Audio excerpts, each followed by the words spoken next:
একতরফা ভালোবাসা।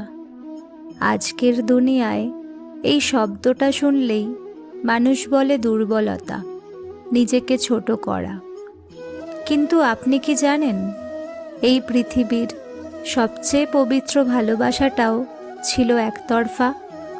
তার নাম রাধা। আজকের এই ভিডিওটা ভালোবাসা শেখানোর জন্য নয়, আজকের এই ভিডিওটা তাদের জন্য যারা নীরবে ভালোবেসে নিজেকে দুর্বল ভাবতে শুরু করেছে। ভিডিওটি শেষ পর্যন্ত শুনুন, কারণ রাধার নীরব উত্তর আপনার ভাবনাই হয়তো বদলে দিতে পারে। আজকের দুনিয়ায় একতরফা ভালোবাসা মানে অপেক্ষা, কষ্ট, নীরবতা আর চোখের জল। মানুষ ভাবে যে পায় না সে হেরে যায়, যে বেশি চায় সে দুর্বল। কিন্তু রাধা কিছুই চাননি, তবুও তিনি ইতিহাস হয়ে রয়ে গেছেন। রাধা কখনো কৃষ্ণকে বলেননি আমাকে চাইতেই হবে। তিনি কখনো অভিযোগ করেননি তুমি কেন এলে না। রাধা শুধু ভালোবেসেছিলেন নিঃশর্ত, নিঃস্বার্থ। এটাই কি দুর্বলতা? রাধা জানতেন ভালোবাসা মানে বেঁধে রাখা নয়, ভালোবাসা মানে মুক্ত করে দেওয়া। তিনি জানতেন কৃষ্ণ সবার, আর তিনি শুধু বিশ্বাস। আজ আমরা ভালোবাসায় কি করি?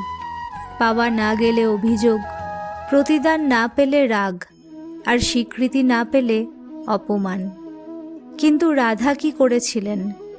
তিনি কিছু না পেয়েও সব কিছু দিয়েছিলেন। একতরফা ভালোবাসা তখনই দুর্বলতা যখন সেখানে অপমান থাকে। কিন্তু রাধার ভালোবাসায় কোনো অপমান ছিল না, ছিল শুধু আত্মসম্মান। তিনি জানতেন আমি যা দিচ্ছি তা আমার শক্তি থেকে দিচ্ছি। রাধা কাঁদতেন, কিন্তু নিজেকে ভাঙতেন না। তিনি অপেক্ষা করতেন, কিন্তু নিজের মূল্য ভুলতেন না। এইটাই পার্থক্য। আজ যারা একতরফা ভালোবাসায় কষ্ট পাচ্ছেন, তাদের সমস্যা ভালোবাসা নয়, সমস্যা হলো নিজেকে ভুলে যাওয়া। রাধা কখনো নিজেকে হারাননি। তিনি বুঝেছিলেন ভালোবাসা মানে পাওয়া নয়, ভালোবাসা মানে হয়ে ওঠা, ভালো মানুষ হয়ে ওঠা, শক্ত মানুষ হয়ে ওঠা, নীরব কিন্তু অটল হয়ে ওঠা। রাধা আমাদের শেখান যদি তুমি ভালোবাসো, নিজেকে ছোট করো না।